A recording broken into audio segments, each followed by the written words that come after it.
नमस्कार, किस्से कहानियां में आपका स्वागत है। प्रस्तुत है मुंशी प्रेमचंद द्वारा लिखे उपन्यास प्रतिज्ञा का अध्याय 6। लाला बद्री प्रसाद के लिए अमृत राय से अब कोई संपर्क रखना असंभव था। विवाह तो दूसरी ही बात थी। समाज में इतने घोर अनाचार का पक्ष लेकर अमृत राय ने अपने को उनकी नजरों से गिरा दिया। उनसे अब कोई संबंध रखना बद्री प्रसाद के लिए कलंक की बात थी। अमृत राय के बाद दाननाथ से उत्तम वर उन्हें कोई और ना दिखाई दिया। अधिक खोज पूछ करने का समय भी न था। अमृत राय के इंतजार में पहले ही बहुत विलंब हो चुका था। बिरादरी में लोग उंगलियां उठाने लगे थे। नए संबंध की खोज में विवाह के एक अनिश्चित समय तक टल जाने का भय था। इसलिए मन को इधर उधर ना दौड़ाकर उन्होंने दाननाथ ही से बात पक्की करने का निश्चय कर लिया। देवकी ने भी कोई आपत्ति ना की। प्रेमा ने इस विषय में उदासीनता प्रकट की। अब उसके लिए सभी पुरुष समान थे। वह किसी के साथ जीवन का निर्वाह कर सकती थी। उसकी चलती तो वह अविवाहित ही रहना पसंद करती, पर जवान लड़की बैठी रहे, यह कुल के लिए घोर अपमान की बात थी। इस विषय में किसी प्रकार का दुराग्रह करके वह माता पिता का दिल ना दुखाना चाहती थी। जिस दिन अमृत राय ने वह भीषण प्रतिज्ञा की, उसी दिन प्रेमा ने समझ लिया कि अब जीवन में मेरे लिए सुख का लोप हो गया। पर अविवाहिता रहकर अपनी हंसी कराने की अपेक्षा किसी की होकर रहना कहीं सुलभ था। आज से 2-3 साल पहले दाननाथ ही से उसकी विवाह की बातचीत हो रही थी। यह वह जानती ही थी। बीच में परिस्थितियां ना बदल गई होती तो आज वह दाननाथ के घर होती। दाननाथ को वह कई बार देख चुकी थी। वह रसिक है, सज्जन है, विद्वान है, यह उसे मालूम था। उनकी सच्चरित्रता पर भी किसी को संदेह न था। देखने में भी बहुत ही सजीले गठीले आदमी थे। ब्रह्मचर्य की कांति मुख पर झलकती थी। उससे उन्हें प्रेम था, यह भी उससे छिपा न था। आंखें हृदय के भेद खोल ही देती है। अमृत राय ने हंसी हंसी में प्रेमा से इसकी चर्चा भी कर दी थी। यह सब होते हुए प्रेमा को इनका जो कुछ ख्याल था वह इतना ही था कि वह अमृत राय के गहरे दोस्त है। उनमें बड़ी घनिष्ठता है। वह धनी नहीं थे, पर यह कोई ऐब न था, क्योंकि प्रेमा विलासिनी न थी। क्यों उसका मन अमृत राय की ओर बढ़ता था और दाननाथ की ओर से खिंचता था, इसका कोई कारण वह स्पष्ट ना कर सकती थी। पर इस परिस्थिति में उसके लिए और कोई उपाय नहीं था। फिर अब तक उसने दाननाथ को कभी इस दृष्टि से ना देखा था। उसने मन में एक संकल्प कर लिया था। अब हृदय में वह स्थान खाली हो जाने के बाद दाननाथ को वहां प्रतिष्ठित करने में उसे क्षोभ नहीं हुआ। उसने मन को टटोल कर देखा तो उसे ऐसा मालूम हुआ कि वह दाननाथ से प्रेम कर सकती है। बद्री प्रसाद विवाह के विषय में उसकी अनुमति आवश्यक समझते थे। कितनी ही बातों में वह बहुत ही उदार थे। प्रेमा की अनुमति पाते ही उन्होंने दाननाथ के पास पैगाम भेज दिया। दाननाथ अब बड़े असमंजस में पड़े। यह पैगाम पाते ही उन्हें फूल उठना चाहिए था, पर यह बात ना हुई। उन्हें अपनी स्वीकृति लिख भेजने में 1 सप्ताह से अधिक लग गया। भांति भांति की शंकाएं होती थी। वह प्रेमा को प्रसन्न रख सकेंगे, उसके हृदय पर अधिकार पा सकेंगे? ऐसा तो न होगा कि जीवन भार स्वरूप हो जाए। उनका हृदय इन प्रश्नों का बहुत ही संतोषप्रद उत्तर देता था। प्रेम में यदि प्रेम को खींचने की शक्ति है तो वह अवश्य सफल होंगे, लेकिन औचित्य की कसौटी पर कसने से उन्हें अपना व्यवहार मैत्री ही नहीं, सौजन्य के प्रतिकूल जचता था। अपने प्राणों से प्यारे मित्र के त्याग से लाभ उठाने का विचार उन्हें कातर कर देता था। ऐसा ही प्रतीत होता था मानो उसका घर जल रहा है और वह ताप रहे हैं। उन्हें विश्वास था कि प्रेमा से जितना प्रेम मैं करता हूँ उतना अमृत राय नहीं करते। उसके बिना उन्हें अपना जीवन शून्य निरुद्देश्य जान पड़ता था। वह पारिवारिक वृत्ति के मनुष्य थे। सेवा, प्रचार और आंदोलन उनके स्वभाव में नहीं था। कीर्ति की अभिलाषा भी न थी। निष्काम कर्म तो बहुत दूर की बात है। अंत में बहुत सोचने विचारने के बाद उन्होंने यही स्थिर किया कि एक बार अमृत राय को फिर टटोलना चाहिए। यदि अब भी उनका मत वह बदल सके तो उन्हें आनंद ही होगा, इसमें कोई संदेह न था। जीवन का सुख तो अभिलाषा में है। यह अभिलाषा पूरी हुई तो कोई दूसरी आ खड़ी होगी। जब एक न एक अभिलाषा का रहना निश्चित है तो यही क्यों ना रहे। इससे सुंदर, आनंदप्रद और कौन सी अभिलाषा हो सकती है। इसके सिवा यह भय भी था कि कहीं जीवन का यह अभिनय वियोगांत न हो। प्रथम प्रेम कितना अमिट होता है यह वह खूब जानते थे। आजकल कॉलेज तो बंद था, पर दाननाथ डॉक्टर की उपाधि के लिए एक ग्रंथ लिख रहे थे। भोजन करके कॉलेज चले जाते थे। वहां पुस्तकालय में बैठकर जितनी सुविधाएं थी घर पर ना हो सकती थी। आज वह सारे दिन पुस्तकालय में बैठे रहे, पर ना तो एक अक्षर लिखा और ना एक लाइन पढ़ी। उन्होंने वह दुष्कर कार्य कर डालने का आज निश्चय किया था जिसे वह कई दिनों से टालते आए थे।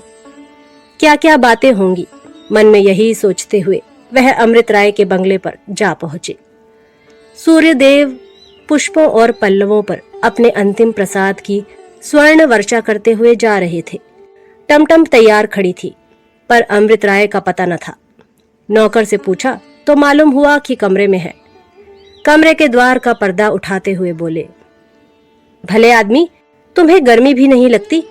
यहाँ सांस लेना मुश्किल है और आप बैठे तपस्या कर रहे हैं। प्रकाश की एक सूक्ष्म रेखा चिक में प्रवेश करती हुई अमृत राय के मुख पर पड़ी।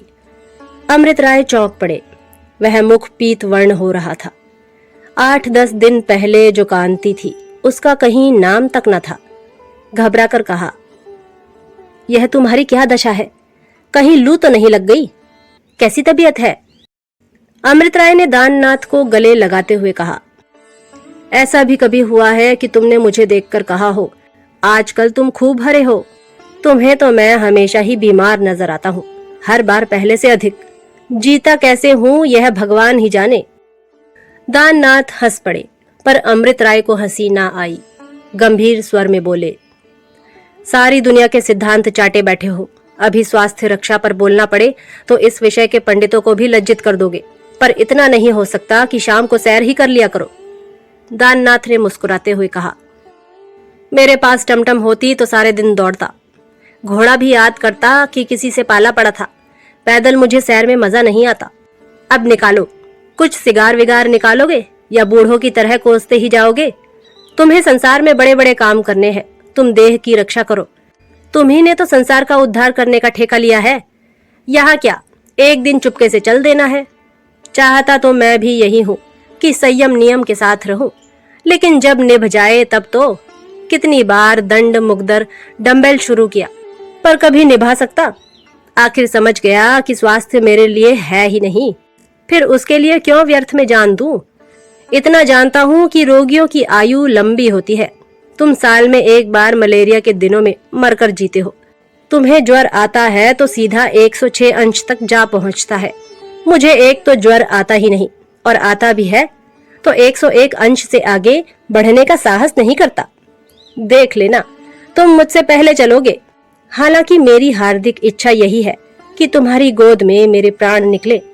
अगर तुम्हारे सामने मरूं तो मेरी यादगार जरूर बनवाना। तुम्हारी यादगार बनाने वाले तो बहुत निकल आएंगे, लेकिन मेरी दौड़ तो तुम ही तक है। मेरा महत्व और कौन जानता है?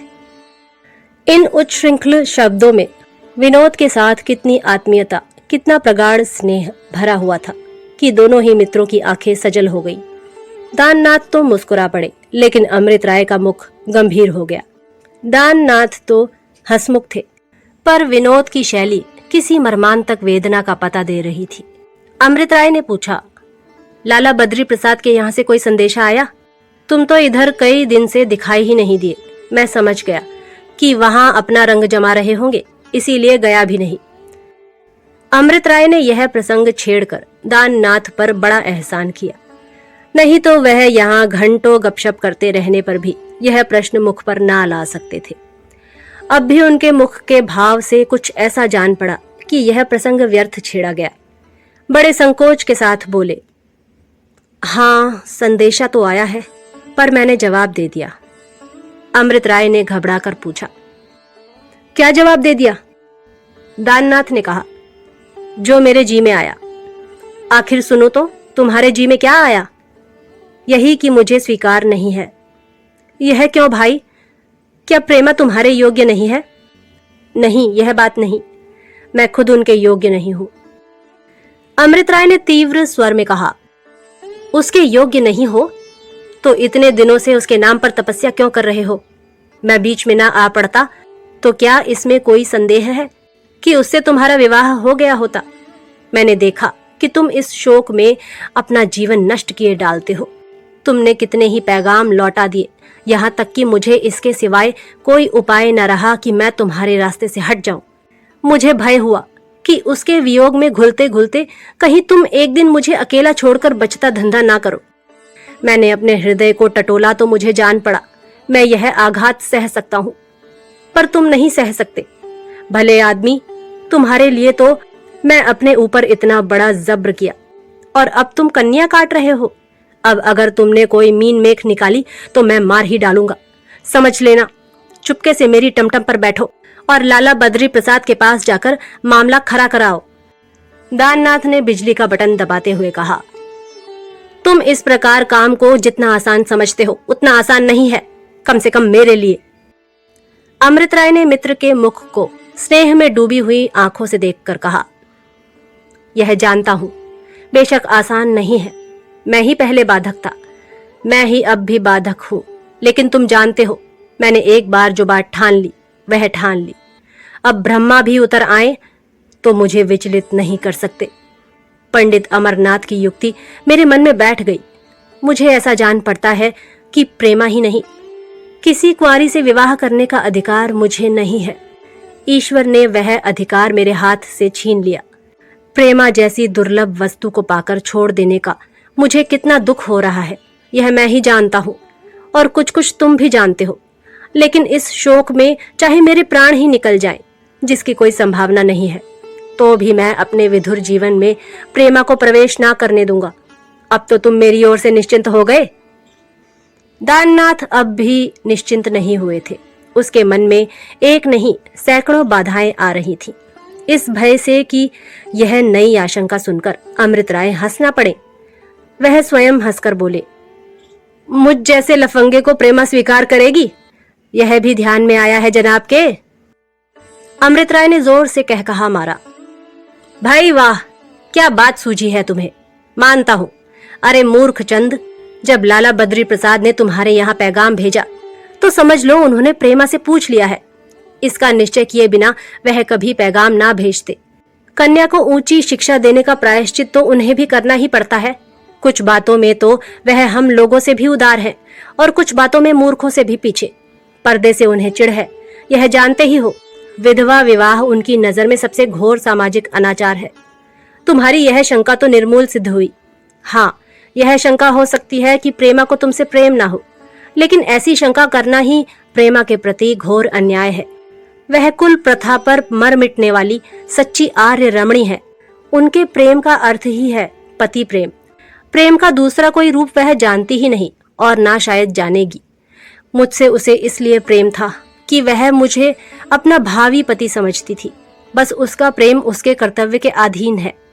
ऐसी व्यर्थ की शंकाएं करके नाहक दिन गवा रहे हो। यह सहालग निकल जाएगा तो फिर साल भर की उम्मीदवारी करनी पड़ेगी। दाननाथ चिंता में डूब गए। यद्यपि उनकी शंकाओं का प्रतिकार हो चुका था, पर अब भी उनके मन में ऐसी अनेक बातें थी जिन्हें वे प्रकट ना कर सकते थे। उनका रूप अलक्षित था। शंका तर्क से कट जाने पर भी निर्मूल नहीं होती। मित्र से बेवफाई का ख्याल उनके दिल में कुछ इस तरह छिपकर बैठा हुआ था कि उस पर कोई वार हो ही नहीं सकता था। सहसा अमृत राय ने घंटी बजाई। एक बूढ़ा आदमी सामने आकर खड़ा हो गया।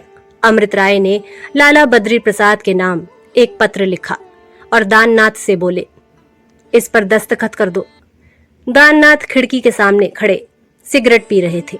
पूछा, कैसा खत है? पढ़ लो ना, सामने तो है। तुम मेरी गर्दन पर छुरी चला रहे हो? अब चुपके से हस्ताक्षर कर दो, मुझे एक मीटिंग में जाना है, देर हो रही है। तो गोली ही क्यों ना मार दो कि हमेशा का झंझट मिट जाए। बस अब ची चपड़ ना करो, नहीं तो याद रखो फिर तुम्हारी सूरत ना देखूंगा। यह धमकी अपना काम कर गई। दाननाथ ने पत्र पर हस्ताक्षर कर दिया और तब बिगड़ कर बोले, देख लेना मैं आज संख्या खा लेता हूं कि नहीं। यह पत्र रखा ही रह जाएगा, सवेरे राम नाम सत्य होगी। अमृत राय ने पत्र को लिफाफे में बंद करके वृद्ध को दिया। बद्री प्रसाद का नाम सुनते ही बूढ़ा मुस्कुराया और खत लेकर चला गया। तब अमृत राय ने हंसकर कहा, संख्या ना हो तो मैं दे दूंगा, एक बार किसी दवा में डालने के लिए मंगवाई थी। दाननाथ ने बिगड़कर कहा, मैं तुम्हारा सिर फोड़ दूंगा। तुम हमेशा मुझ पर हुकूमत करते आए हो और अब भी करना चाहते हो, लेकिन अब मुझ पर तुम्हारा कोई दाव ना चलेगा। आखिर मैं भी तो कोई चीज हूं। अमृत राय अपनी हंसी को ना रोक सके। आप सुन रहे थे मुंशी प्रेमचंद द्वारा लिखे उपन्यास प्रतिज्ञा का अध्याय 6। जल्द ही अगले अध्याय के साथ प्रस्तुत होंगे। तब तक के लिए नमस्कार।